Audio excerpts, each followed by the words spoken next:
don't gotta do it if you don't want to. You don't gotta do it if you don't want to. It's just a suggestion. Wow, I need to pick up my February. You have to go tomorrow. I've been so sick. I haven't gone up. We're gonna go up for the day. We're gonna go up. I don't even know if we're gonna get tastings. So let's just go up, take a nice little drive, get the wine, come home.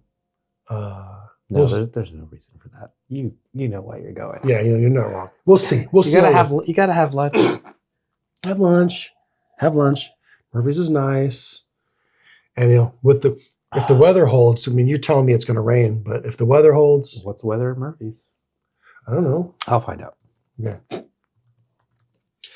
So yeah. So back to the spam. When are we going to start regularly exposing you to spam dishes? Or do you want to just come over and I'll make spam musubi? Or do you want to go to Islanders on the Mile? Theirs is really good. Yeah, we can do that. Any or. Do both. Actually, no. Theirs is a beef patty musubi though. I mean a beef patty moco loco.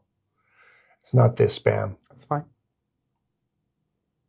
But that defeats the purpose of the whole spam thing. That we were I talking know, about. but it's still fine. And I had spam and egg. Tomorrow, March 2nd, 2025, according to Grok, in Murphy's, California, the weather is expected to be mostly sunny in the morning, transitioning to partly cloudy conditions later in the day. High temperatures will range between 61 degrees Fahrenheit and 69 degrees Fahrenheit, with light winds prevailing throughout the day. That's a range, bro. The night will be partly cloudy, becoming mostly cloudy, with low temperatures between 43 degrees Fahrenheit and 53 degrees Fahrenheit, accompanied by light winds. Okay. There's no significant precipitation expected based on available forecasts. Can you read it again, but not like it's the transcript for an action movie trailer? No, I cannot. Okay, good. I kind of want to do it like Phil from Groundhog Day. We watched Groundhog Day on Groundhog Day. It's so good. It's an okay movie. I think it's over. I think it's Classic. Yeah, but a lot of movies are classic, and I don't watch them every year. And Groundhog Day is one of those movies where it's funny once. It's only funny once to you? Yeah. I mean, it's okay. I'll watch it. I mean, but I won't. The first time I watched it, it was rather uproarious. When was the last time you've seen it? 15, 20 years ago. I think you're due. All right. Great. So I'm due for spam, and you're due for Groundhog Day. This is what you're trading, spam for Groundhog Day? You could do better. I know, but I'll take it. So speaking of the entire gamut of the American film industry, how's your list of movie references from Suits going? Ooh, there's so many. But are you writing them down? No, I'm not. I thought you said you were making a list. No, that was somebody else out there has already done that. So I'm just going to get the list and I'm going to go through it. So we don't have the list.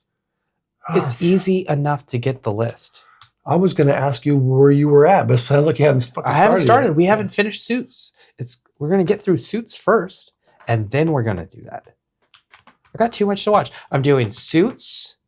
We're doing Tim Allen's new comedy, Shifting Gears. We're watching Sherlock with the boys. I like Sherlock. And we started Goliath. We watched the first episode of Goliath on Amazon with Billy Bob Thornton.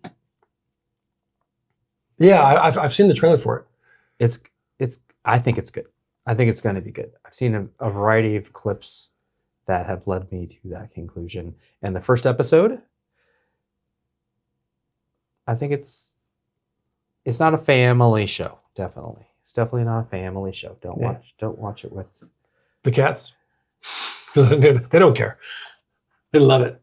Yeah, we're still watching Buffy.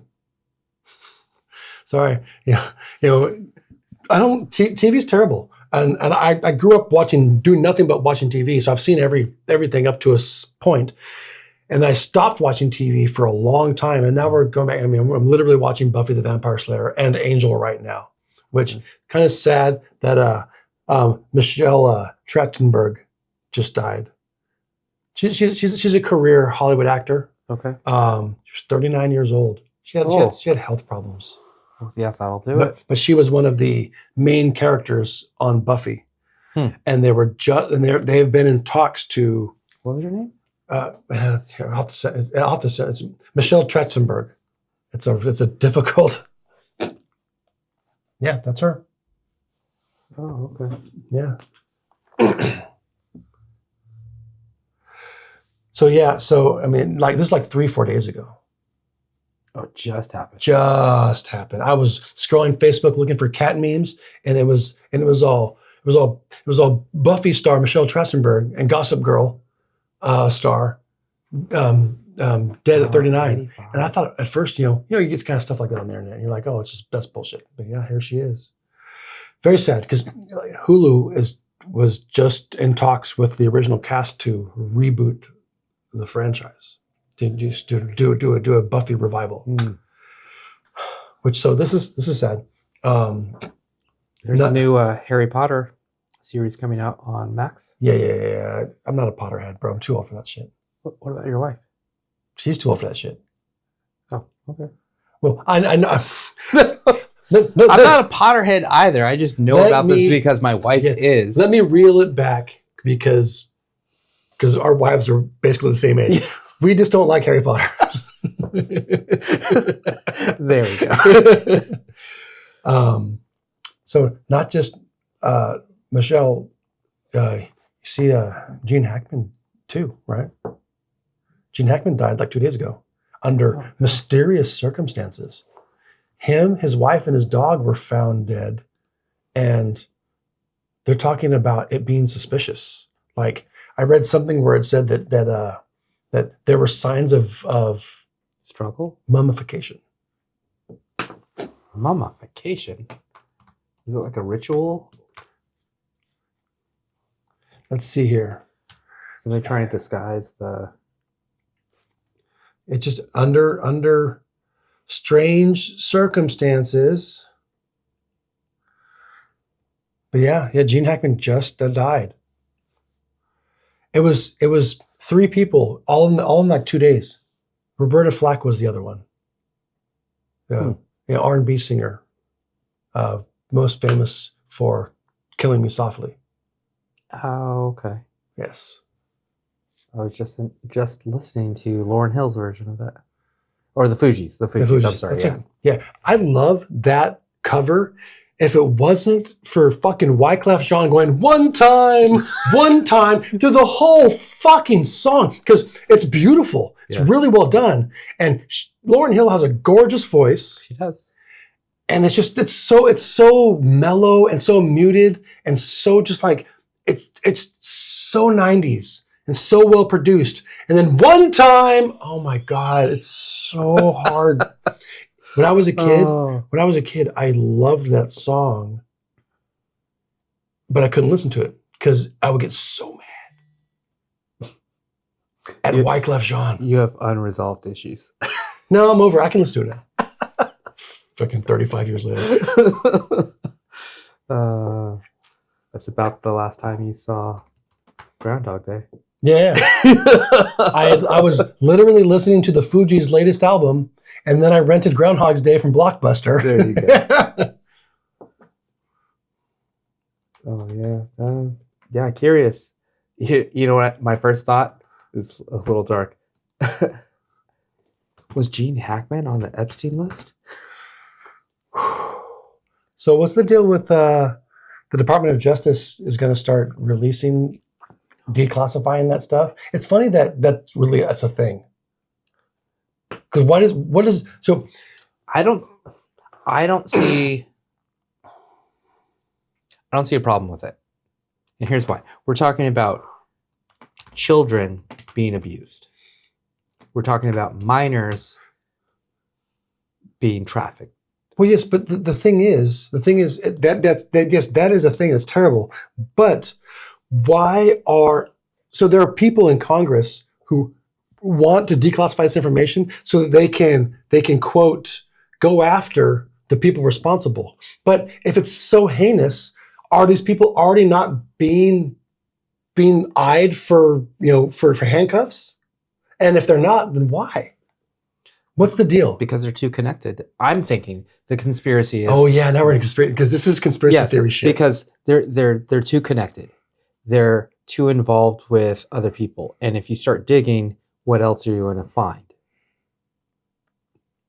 Yeah. Who's going to be harmed? Who's going to be defamed by this happening? And if this person is causing this other thing to happen that we want, then if we go after them, now we don't get that this. is super conspiracy theory stuff. Because But if they are breaking the law or have broken the law in this terrible way, what? So you're suggesting that the macro government is protecting them because they provide a service to the country. Did you look into the Epstein stuff at all? Like his death? Well, yeah, the mysterious circumstances around him being on suicide watch and then the guards not being present when he hangs himself. The guard's asleep, or apparently, and this and that. So everything went wrong for that to happen, right? I don't know. I don't know what happened. I don't presume to know what happened. And as far as my life is concerned, it won't really affect me too much one way or the other, unless this list kind of undoes everybody that's in power in our government, right? Yeah. So I think the greater question is,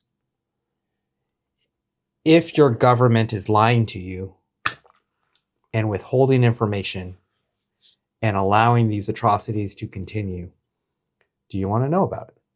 Yeah, because as Elmer Fudd famously said, sometimes ignorance is the best policy. Just like in the Matrix, right? Ignorance. Yeah, Ignorance is bliss. Yeah, what Plug me back in. Joe Pantoliano wanted to be put back. Just make me somebody important. The Matrix is telling me that this steak is going to be juicy, and he just. That's right, because you've seen the movie 1,000 times. So I forget that you've watched that movie pixel by pixel. Yes. So, Gene Hackman, they're saying initial reports suggest a gas leak, which is the #1 excuse sci-fi investigative TV shows use for why sci-fi shit's happening, but we can't tell the public. And Gas leak. Yeah, gas leak. They're saying. Is that how the fires in the Palisades started? Yes. And so this is interesting. Autopsy results are pending, with toxicology reports expected in approximately 3 months. Is this 2025? Are we waiting 3 months for toxicology reports for a high-profile death, mysterious death of a cherished and beloved movie actor? Is that weird? I mean, if you died under mysterious circumstances and toxicology was a part of that, and they told me that it was going to be 3 months before we knew, dude, I would be there fucking daily being like, oh, you gotta be fucking kidding me. I could get the high school science class to do the toxicology report if you need. You could hire and thank you. That's a lovely gesture that you would you. provide me. And I will avenge your death. Whoever did it, I'm coming after them. Hey, he's under my protection. The guy that gave me the spam shirt and doesn't like spam. They're not making it Taken 4, but I'm going to be like, you don't know what you did. You killed Psych. I have a particular set of skills. Yeah. I can hang a TV. That's right. I'll hang a TV on your ass. But after the toxicology report. It doesn't. Yeah, no, it doesn't make sense. It does, with a family presumably that has as many means as his family would. You could go down to Quest Diagnostics, go down and poach a lab, somebody in the lab at Kaiser. And when we talk about conspiracy theory stuff, like Gene Hackman's death and the stuff you were mentioning earlier, ChatGPT gave me an investigative report on that I could watch. Fox News. So I find that pretty funny. I wonder what DeepSeek would say about all of this. I wonder if it would try to lead us. Have you tried DeepSeek yet? No, of course not. Because if I asked DeepSeek, it would be like his death was a result of American imperialism. Did we try DeepSeek the last time? No, we talked about it. We didn't try it on the episode? No.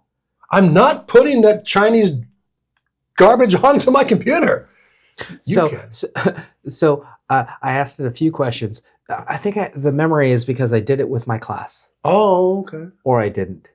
One of the two. So yeah, sure. I believe you.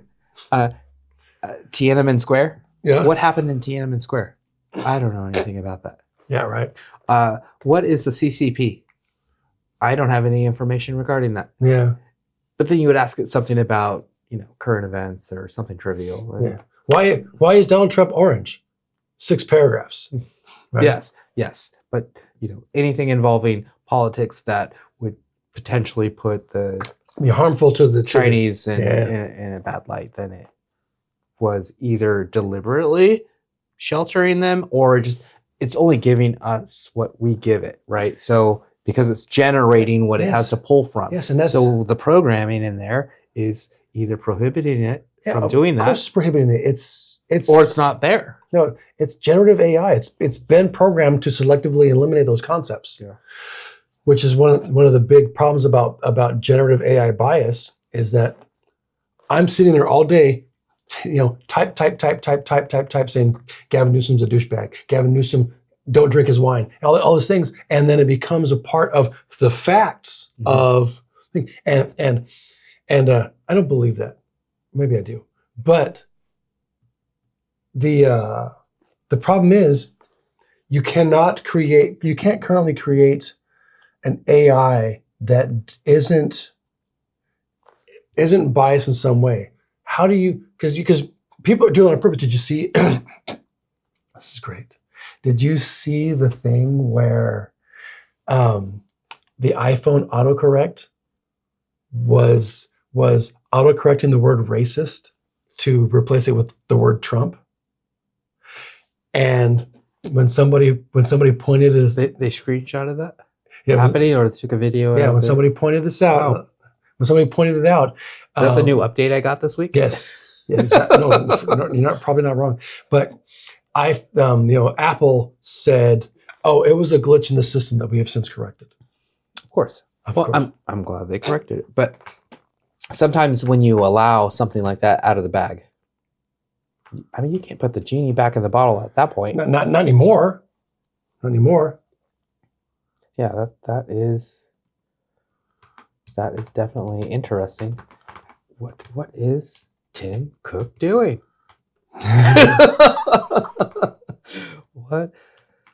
What's going on? Yeah, well, we'll see. It's we are living in an interesting time, to say the least. Yes, so the issue was highlighted in the viral social media, blah, blah, blah. Apple explained that the glitch resulted from phonetic overlaps in its speech recognition model, causing words starting with R, the R consonant, like racist, to momentarily display Trump before correcting themselves. It's so good. Oh. I mean, it would be less funny if it wasn't for Elon Musk and his Roman salute thing. Because I mean, come on, that's meme gold. It is, and we know Elon. He likes to troll people. He does it on purpose. He super does. And I don't think he's inept. He was just for the how many years in a row categorized as the richest man on the planet by Forbes.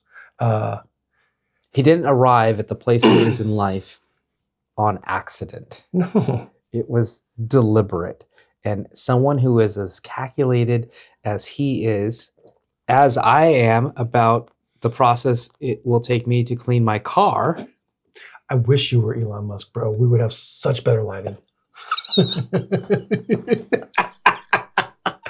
And everyone could see the Roman salutes.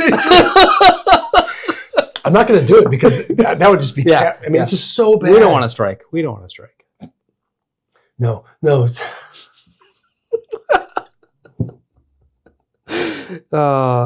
As much as we didn't want anything politically charged to enter this episode, I think we've done a good job navigating. I thought this would be a good place for it.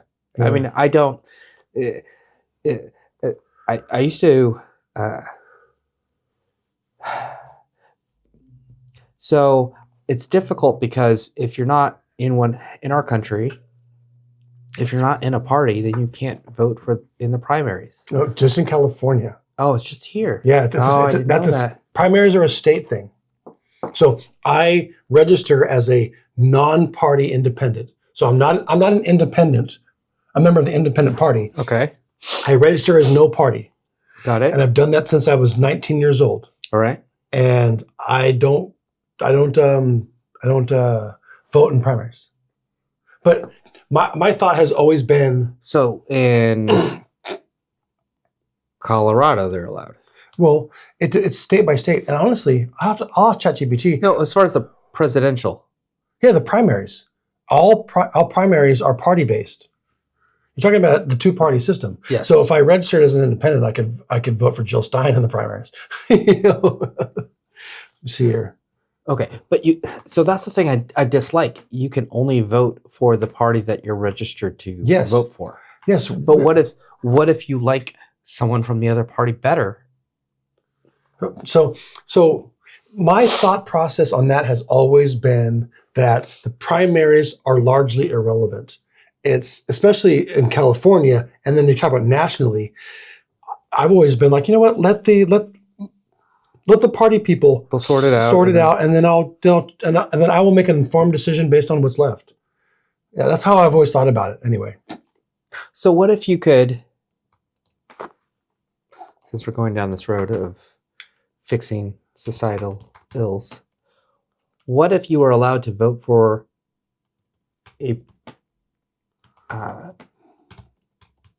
each party's primary? Some states do. You can do whatever you want. No. So I think you're misunderstanding. Okay, so Republicans, Democrats, Libertarians, Independent, so whoever they are. Yeah, okay, they have their groups of people that are running to become president, right? What if you were allowed to vote for one person in each of those parties? Oh, I see what you're saying. So I could have voted for Trump and Biden. This is the best person in the Republican Party. This is the best person in the Democratic Party. This is the best person in the Independent Party. Yeah, I don't know. So what would be wrong with that?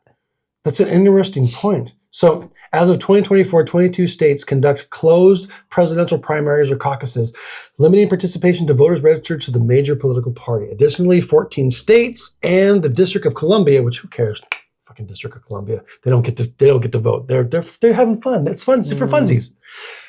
Have closed primaries for congressional and state level offices, further restricting participation to party affiliated voters. That's a lot of words. And so yes. So political, I think, so the DNC, the RNC, and whatever they call the INC, I don't know they are trying to determine who the best candidate is for their political party to put as an opposition to the other political parties. So they're saying you can only vote for the one you read because I'm a Republican. So I only vote for Republicans in the primaries to decide who's the best Republican to go against the Democrats. Mm-hmm. And that's the thought process. It is inherently flawed. Oh yeah. And because of the reasons why the two-party system is inherently flawed, why it's just a way to keep us versus them while they are them versus us. That's why it's like a high school rivalry. So that's why exactly. That's why I register no party. So when I was in high school, and you can tell me if this was the same experience for you. When I was in high school as a senior, I took government and economics, which I don't know if it's still a requirement, but when I was there as a senior, you had to take 2 semesters of government, 2 semesters of economics. It was a core class. required to graduate.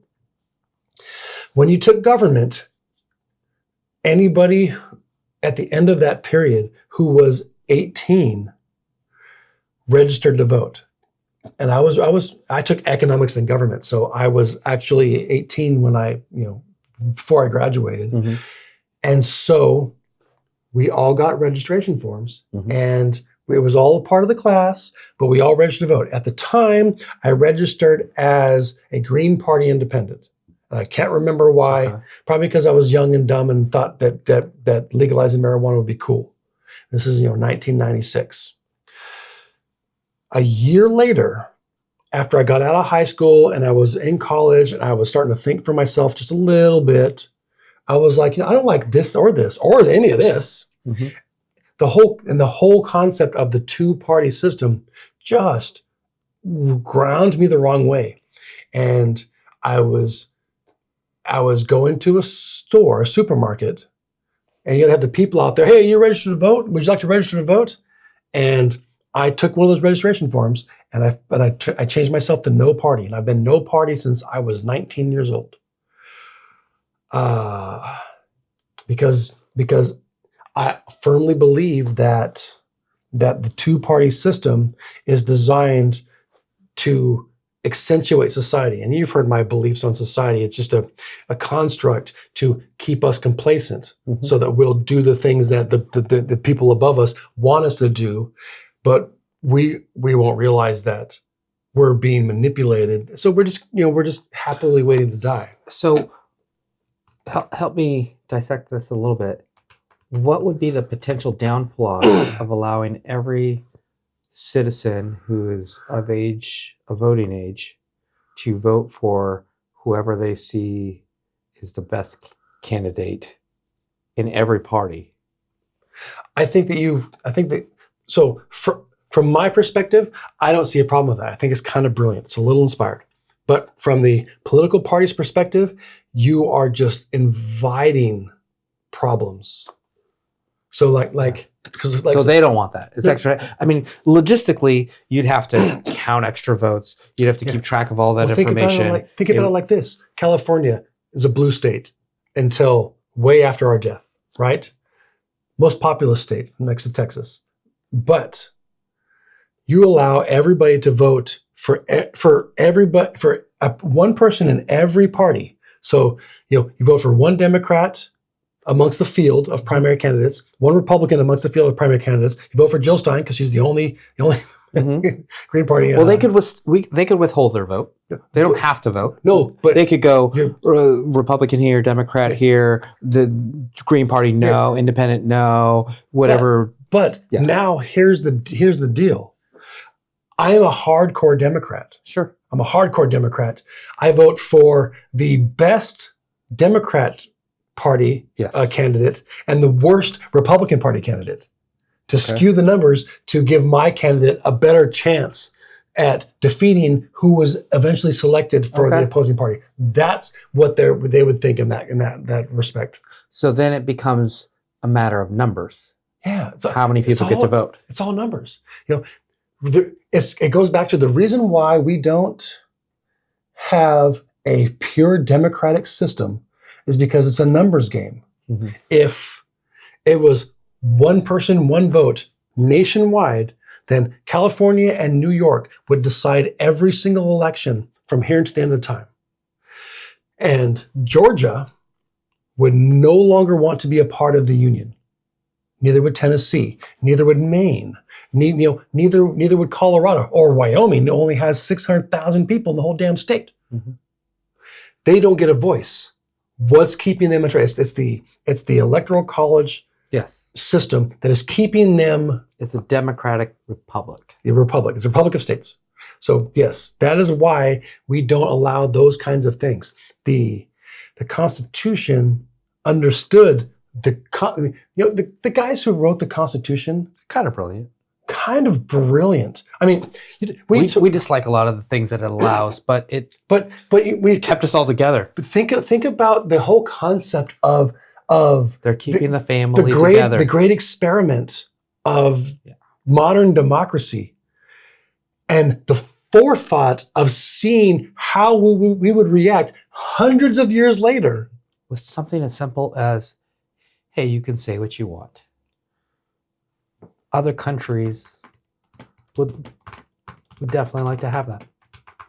Yeah, this experiment continues, and it's going to be an interesting journey. And the best part is the two-party system was never the best idea for this country. George Washington himself spoke out against the two-party system. I wanted to quote from this. In his 1796 farewell address, Washington warned, "The spirit of party is a great enemy to public liberty. It serves always to distract the public councils and enfeeble the public administration. It agitates the community with ill-founded jealousies and false alarms, kindles the animosity of one part against another, foments occasionally riot and insurrection." Is that not exactly what's happening right now? And this is George Washington in 1796. Yes. The thing is, and this is why... Fucking wood-toothed genius. This is why I chose to study human behavior and psychology, because the one thing that holds true, and the one thing that will always be there until they're not, are people. With whatever career, job, whatever field I go into, whatever discipline I'm entering, the understanding of people at their core, at their base layer to their core, it's going to aid me more than anything else in life. And everything else I can, detailing a car, figuring out how to run electrical, which I still haven't done yet.